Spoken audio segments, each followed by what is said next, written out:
ఓం మహాగణాధిపతయే నమః. ఓం గురుభ్యో నమః. ఓం శ్రీమాత్రే నమః. పరమేశ్వర స్వరూపమైనటువంటి జ్యోతిష, వాస్తు మరియు ఇతర అనేకమైనటువంటి శాస్త్రములను మనకు అందించినటువంటి మహర్షులకి నమస్కారం. హయగ్రీవ హయగ్రీవ హయగ్రీవేతి యో వదేత్తస్య నిస్సరతే వాణి జనుకన్యా ప్రవాహవత్. అరుణాం కరుణాతరంగితాక్షీం ధృతపాశాంకుశపుష్పబాణచాపాం అనిమాదిభిరావృతాం మయూకైః అహమిత్యేవ విభావయే భవానీం. శ్రీమాత్రే నమః. ప్రేక్షకులకి ఆ లలితాంబిక అమ్మవారి యొక్క అనుగ్రహం పరిపూర్ణంగా కలగాలని మనస్ఫూర్తి కోరుకుంటూ మనం ఈరోజు ఆగస్టు మాసంలో ద్వాదశ లగ్నాల వారికి మరియు రాసుల వారికి ఏ విధంగా ఉండబోతుంది, ఎటువంటి విషయాల పట్ల మీరు జాగ్రత్త వహించాలి, మరియు ఏ దేవతారాధన చేసుకోవాలి, ఏ విషయాల్లో బాగా కలిసి వస్తుంది అనేటువంటి విషయాలు చెప్తుంది నేనైనప్పటికీ కూడా చెప్పేసిన సాక్షాత్ లలిత అమ్మవారిగా భావిస్తూ, ముందుగా అసలు గ్రహస్థితి ఎలా ఉంది. మనకి శని బుధుడు ఇద్దరు వక్రించి ఉన్నారు. ఈ యొక్క బుధుడు ఆగస్టు 11కి వక్రత్యాగం అయిపోతుంది, కానీ శని మాత్రం ఇంకో 4.5 నెలలు వక్రగతిలోనే ఉంటారు, 4 నెలల పాటు. అలాగే రాహు కుంభంలోని, వక్రించిన శని మీనంలోని, అదేవిధంగా గురువు శుక్రుడు మిథున రాశుల్లో, రవి దాదాపుగా ఈ కర్కాటకంలో 17వ తేదీ వరకు ఉండి 17వ తేదీ నుంచి కర్కాటక నుంచి సింహంలోకి మారుతాడు. బుధుడు కర్కాటకంలో ఉండి ఇందాక నేను చెప్పినట్టుగా వక్రించి ఉన్నాడు. బుధుడు 11వ తేదీ వరకు వక్రించి ఉండి 11 తర్వాత స్ట్రైట్ అవుతాడు. అంటే వక్రించి ఉన్నప్పుడు తన ఓన్ హౌస్ మీద తన యొక్క ఎఫెక్ట్ పడుతుంది. కన్యా మనకి సింహంలో కేతు ఉన్నాడు. ఇక ఈ చంద్రుడు కనుక చూసుకుంటే 1వ తేదీ నుంచి కనుక చూసుకుంటే తులారాశి నుంచి మరలా ఒక 12 రాశులు తిరుగుతాడు ఈ నెల, తులారాశి నుంచి మొదలుపెట్టి. సో ఈ యొక్క గ్రహస్థితిని అనుసరించి ఎవరెవరికి ఎలా ఉంటుంది అనేటువంటి విషయాలు మనం ఇప్పుడు తెలుసుకుందాం. కర్కాటక లగ్నము, కర్కాటక రాశి. కర్కాటకం వారికి కనుక చూసుకున్నట్లయితే ప్రధానంగా ఇక్కడ రాస్యాధిపతి అయినటువంటి చంద్రుడు ఉన్న గ్రహ స్థితి కనుక చూసుకుంటే ఈ నెల రోజుల పాటు మొత్తం తిరుగుతాడు. అది కాకుండా లగ్నంలో ఉన్నటువంటి బుధుడు వక్రించాడు.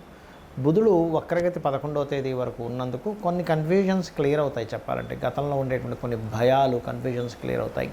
కాకపోతే మీరు ఎట్టి పరిస్థితుల్లో కూడా 3, 4 తేదీలు నిర్ణయాలు, అందులో ముఖ్యంగా రాజకీయ సంబంధించిన నిర్ణయాలు, సంతాన సంబంధించిన విషయాలు, నిర్ణయాల విషయంలో కాస్త జాగ్రత్తగా ఉండండి. అలాగే 10, 11 తేదీలు ముఖ్యంగా ఇన్సూరెన్సెస్ కట్టాల్సిన ఏమైనా ఉంటే కనుక 10, 11 తేదీలు అసలు నెగ్లిజెన్సీ చేయకండి. నీటి ప్రదేశాలు వెళ్ళినప్పుడు కొంచెం జాగ్రత్తగా ఉండండి. అష్టమ స్థానంలో రాహుతో కలిసి ఉన్న చంద్రుడు 10, 11 తేదీలు ఉంటున్నాడు.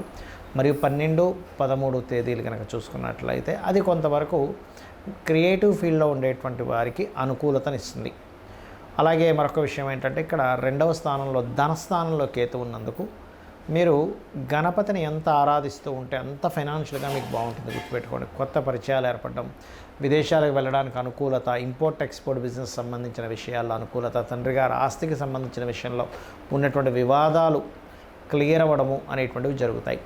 అదేవిధంగా మీరు ఏదైనా ప్రాపర్టీ కూడా కొంటారు, ప్రాపర్టీ కానీ, వాహనం కానీ, కొత్త కోర్సెస్ చేయడానికి కానీ చాలా అనుకూలంగా ఉంది. చెప్పాలంటే సంతాన సంబంధించినటువంటి విషయాల్లో కూడా ఇందాక నేను చెప్పినట్టుగా కాస్త 3, 4 తేదీలు కొంత జాగ్రత్తగా ఉండాలి.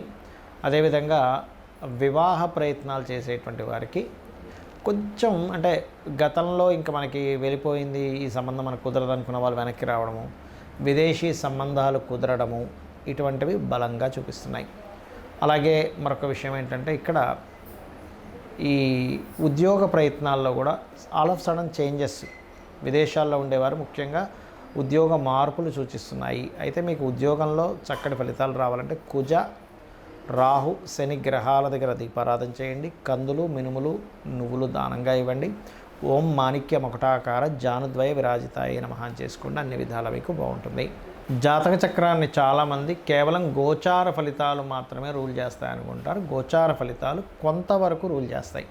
మిగతా నవగ్రహాలు ఇక్కడ చాలామందికి ఏంటంటే అపోహ, ఏమంటే శనే బాధనిస్తాడు అనుకుంటారు. కాదండి, ప్రతి గ్రహము కూడా మనకి చక్కగా మంచి పని చేసి పెడుతుంది, ఇబ్బంది ఇస్తుంది. అంటే ఎలాగా ఇబ్బంది అంటే తన స్వయంగా తన ఇష్టం వచ్చినట్టుగా ఇవ్వడం కాదు, మన కర్మ, పూర్వజన్మలో చేసుకున్నటువంటి కర్మ ఆధారంగా ఆ యొక్క ఫలితాలు జరుగుతూ ఉంటాయి. గుర్తుపెట్టుకోండి. అయితే ఇక్కడ మీరు గమనించినట్లయితే చూసుకోండి, మనకి నవగ్రహాలు రవి నుంచి కేతు వరకు ఆ ఉన్న కండిషన్ బట్టి, అంటే ఉదాహరణకి మీరు లైఫ్లో ఎప్పుడు బాగా డిప్రెస్గా ఉంటున్నారు, ఎదగలేకపోతున్నారు అంటే మొట్టమొదటిగా మీ లగ్నాధిపతి ఎవరో గుర్తించండి. లగ్నాధిపతి ఎవరో ఆ యొక్క అధిష్టాన దేవతకి దీపారాధన చేసుకోవడము, లేకపోతే 12 లగ్నాల్లో ఏ లగ్నం అయిందో ఆ గ్రహానికి దీపారాధన చేస్తే ఖచ్చితంగా మీరు పేరు ప్రఖ్యాతులు సంపాదిస్తారు. దాంతోపాటు రవిగ్రహం ఎలా ఉందో చెక్ చేసుకోవాలి. మీకు మీరుగానే చూసేసుకోవచ్చు. ఇది మనమేమి దాని గురించి పెద్ద లక్షలు వేలు ఖర్చు పెట్టాల్సిన అవసరం లేదు. మీకు మీరుగానే నెట్లో కొడితే మీ లగ్నం ఏంటంటే డేట్ ఆఫ్ బర్త్ టైం కొడితే మీ లగ్నం వచ్చేస్తుంది. మీది పలానా లగ్నము, మీ లగ్నానికి అధిపతి దాని వస్తుంది. అంటే ఇప్పుడు మీకు తెలియదు అనుకోండి, ఉదాహరణకి మేషము అనుకోండి, మేషానికి వృశ్చికానికి కుజుడు కుజగ్రహం దగ్గర, వృషభానికి తులాకి శుక్రుడు, బుధుడు మిథునానికి కన్యకి బుధుడు, కర్కాటకానికి చంద్రుడు, సింహానికి రవి, ధనుర్మీన లగ్నాలకి గురువు, రాసైన లగ్నమైన గురువు అవుతాడు. మకరము మరియు కుంభానికి శని. దీంతోపాటు లగ్నంలో ఒకవేళ రాహు కానీ కేతు కానీ ఉంటే వాటికి కూడా చేసుకోవచ్చు. లగ్నంలో ఏదైనా గ్రహం ఉంటే ఆ గ్రహ ఆరాధన, ఆ గ్రహానికి దీపం పెట్టుకుంటే కూడా మీరు లైఫ్లో ఎదుగుతారు. అదేవిధంగా మీ ధనాధిపతి ఎవరు, ఎంతసేపు ఎల్నాడు శని వచ్చిందండి, కాల్సప యోగం ఉందండి అందుకే నేను ధనం సంపాదించట్లేదు కాదు. మీకు లక్ష్మీ యోగాలు, ధనయోగాలు ఎంత ఉన్నాయి, ఏ మార్గంలో వెళ్తే మీరు చక్కగా ధనాన్ని సంపాదించి మీ యొక్క జీవితాన్ని ఉద్ధరించుకోగలుగుతారు, పేరు ప్రఖ్యాతులు తెచ్చుకోగలుగుతారు అనేది మీ ధనాధిపతి, పంచమాధిపతి, భాగ్యాధిపతి, లాభాధిపతి, దశమాధిపతి వీటిని చూసుకోవాలి. అంటే వీటిల్లో మీకు ఎలా ఉంది అంటే వ్యాపారంలో బాగుందా లేకపోతే ఉద్యోగంలో బాగుందా అని చెక్ చేసుకోవాలి. అదేవిధంగా మీరు మీ యొక్క జన్మజాతకంలో ఒక్కొక్కసారి చూడండి, అన్నదమ్ములు సహకరించారు, లేకపోతే మీరు చేసే ఏ ప్రయత్నమైనా ఫెయిల్ అవుతూ ఉంటుంది. అప్పుడు 3వ అధిపతిని అసలు మీ జన్మజాతకంలో అసలు గృహయోగం ఉందా లేదో చెక్ చేసుకోవాలి. చాలామంది తెలియక గృహయోగం లేనటువంటి వారు బలవంతంగా ఏదో స్థలాన్ని తీసుకున్నప్పుడు వాళ్ళు డౌన్ఫాల్ అవుతూ ఉంటారు. అలా లేనప్పుడు మీ జీవిత భాగస్వామి లేదా మీ పిల్లల పేర్ల మీద కొనుక్కోవాలి. వెహికల్ కొనుక్కున్నా దాని ఎఫెక్ట్ చూపిస్తూ ఉంటుంది, గుర్తుపెట్టుకోండి. ఒక యోగం ఎప్పుడుంది, ఎప్పుడు తీసుకోవాలనేది ఒక ఎత్తు అయితే ఉంటే కనుక అందులో ఏ ఫేసింగ్ తీసుకోవాలి, ఫేసింగ్ ఈజ్ మోస్ట్ ఇంపార్టెంట్. ఇక్కడ 4 ఉండేటువంటి ఈస్ట్ వెస్ట్ నార్త్ సౌత్ 4 మంచివే, కానీ మీకు ఏది పనికి వస్తుంది ఈజ్ మోస్ట్ ఇంపార్టెంట్. అదేవిధంగా సంతాన అభివృద్ధికి ఏం చేయాలి, మీకు వివాహ సంబంధించిన సమయాలు ఎప్పుడు కరెక్ట్గా ఉన్నాయి, ఎప్పుడు సరైన సమయాలు కదా తెలుసుకొని వివాహం చేయాలి. ఊరికే పాయింట్లు కలిసాయి ముహూర్తాలు పెట్టేసుకుందాం ఇవి కాదండి, గుర్తుపెట్టుకోండి. అలాగే ఆకస్మిక సంఘటనలు మీ లైఫ్లో ఏమైనా ఉన్నాయా, మీ అష్టమాధిపతి చెప్తాడు. అష్టమాధిపతి ఎంత పాడైతే ఆకస్మిక సంఘటనలు ఎక్కువ జరుగుతుంటాయి వాళ్ళ లైఫ్లో. 9th లార్డ్ అంటే మీ యొక్క భాగ్యాధిపతిని బట్టి మీ తండ్రులు గురువులు యొక్క సపోర్ట్, దైవానుగ్రహం 9వ స్థానంలో ఉంటుంది. వృత్తి 10వ స్థానం.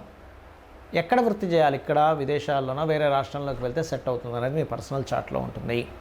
అలాగే వ్యాపారం చేయాలా వద్దా, వ్యాపారాల్లో లాభాలు వస్తాయా లేవా, అసలు వ్యాపార యోగం ఉందా లేదా, మీ బుధుడు మీ లాభాధిపతి బట్టి.